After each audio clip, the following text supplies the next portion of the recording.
The sense we have from this Japanese research is that they literally can read people's dreams. Is there a screen somewhere with video while people are lying asleep so scientists can peer in?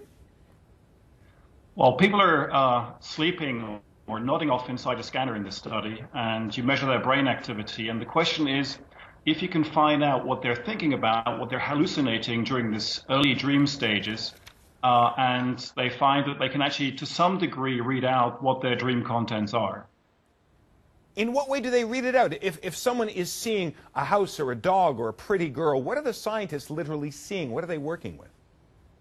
So, first of all, they wake people after they've been dreaming, when they've just nodded off, and they ask them afterwards what they've been thinking about. So this is a stage where they kind of try and learn about what they were kind of thinking about. And then they download images from the internet, and these images are then they're exposed to these images, and they try and learn which patterns of brain activity are typical for certain thoughts, like thinking about animals, furniture, different categories of things. And then they work out which patterns of brain activity give away what they're thinking about, and they go back to the dream periods, and they see that they can classify this pretty well.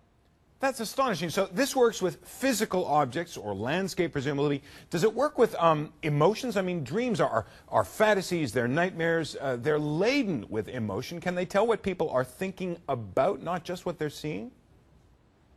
Well, this study is mainly focusing on the physical objects as dream contents, but we and other groups have shown that in principle it's possible also to read out of brain activity which emotional state a person is in. So there shouldn't be a principal boundary there.